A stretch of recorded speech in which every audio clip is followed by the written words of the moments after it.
뉴스통 한라인 시간입니다. 내일은 5.18 민주화운동 기념일입니다.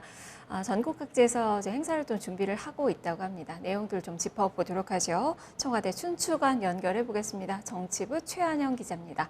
자, 최 기자, 5.18 민주화운동 과연 어떤 의미가 있는 건지부터 좀 짚어주시죠.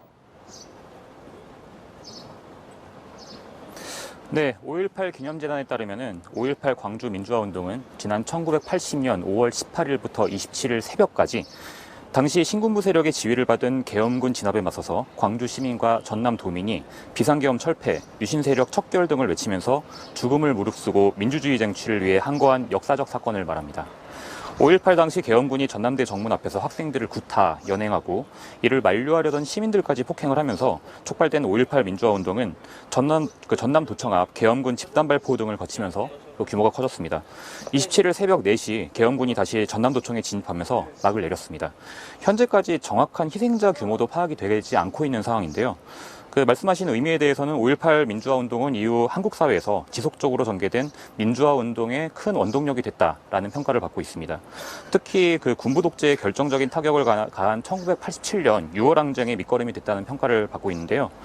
95년 5.18 특별법이 제정이 되고 전두환, 노태우 두 전직 대통령을 비롯한 92명이 내란 등의 목적으로 처벌받는데도 5.18 민주화운동이 큰 역할을 했습니다.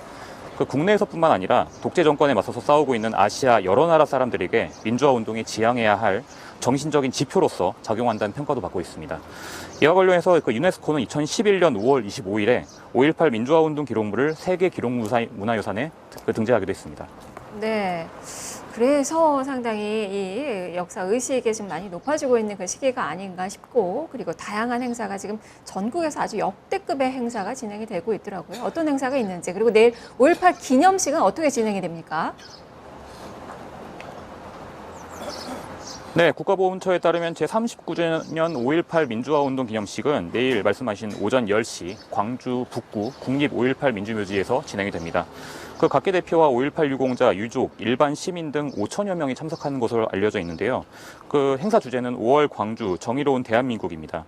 민주화 역사와 가치 계승을 통한 통합의 메시지를 강조할 것으로 예정이 되어 있습니다. 기념식은 5.18 민주화운동 당시 전남도청에서 고인이 됐던 당시 고등학생의 일기를 바탕으로 작곡한 마지막 일기, 오프닝 공연을 시작으로 해서 임을 위한 행진곡 재창까지 한 50여 분 정도 진행이 됩니다.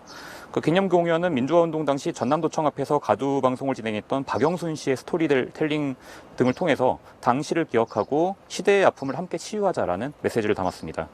이번 행사는 5.18 영령이 잠든 행사장과 구 전남도청 간 이원 생중계로 진행이 되는데요. 국가보훈처에 따르면 이번 행사는 더 이상 광주만의 것이 아니라 5.18 자체가 전 국민이 공유해서 대한민국의 민주화운동의 역사로 승화해야 된다라고 밝히면서 올해는 물론 내년 40주년 기념식에서도 이러한 가치와 메시지를 담아낼 수 있도록 최선을 다하겠다라고 밝혔습니다. 5.18을 하루 앞둔 오늘 저녁에는 역사 현장이었던 광주 금남로에서 민주평화 대행진이 계획이 되어 있습니다. 오전에는 희생자들의 넋을 위로하기 위한 추모제도 열렸는데요. 기타 서울을 비롯한 국내 곳곳과 미국 로스앤젤레스 등에서도 다양한 기념 행사가 진행될 것으로 알려져 있습니다.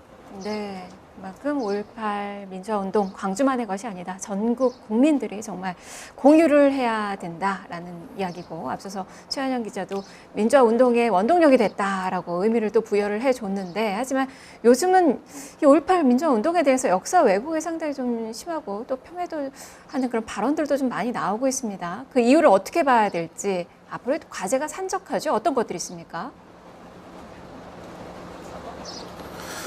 네, 말씀하신 5.18 광주 민주화운동의 역사적인 사실은 정리가 끝난 것이 사실입니다. 그럼에도 불구하고 우리 사회 내 일부 계층에서 흔히 말하는 북한군 침투설 등을 유포를 하면서 논란을 일으키고 있는데요. 심지어는 정치권 일부 인사들도 빠지질 않습니다. 자유한국당 김순예, 이종명 의원이 지난 2월 국회 토론회에서 그대로 읽으면은 종북 좌파들이 판을 치면서 5.18 유공자라는 이상한 괴물 집단을 만들어내 우리 세금을 축내고 있다. 혹은 5.18 폭동이 민주화 운동으로 변질됐다라는 등의 주장을 하기도 했습니다. 한국당에서는 이 징계 절차를 진행을 하겠다라고 공언을 했지만은 아직까지 한국당 당내 논의는 좀 지지부진한 상태로 보입니다. 역사 왜곡이 계속된 이유는 다양하게 꼽힙니다. 5.18 역사의 가치를 제대로 알리거나 올바르게 인식하지 못한 이런 교육이 좀 부재하거나 보수 정치권이 자신들의 새 규합을 위해서 확인되지 않은 사실들을 주장하고 유포하는 등등의 일들이 벌어지고 있다고 보여집니다. 말씀하신 5.18을 둘러싼 과제도 산적한데요.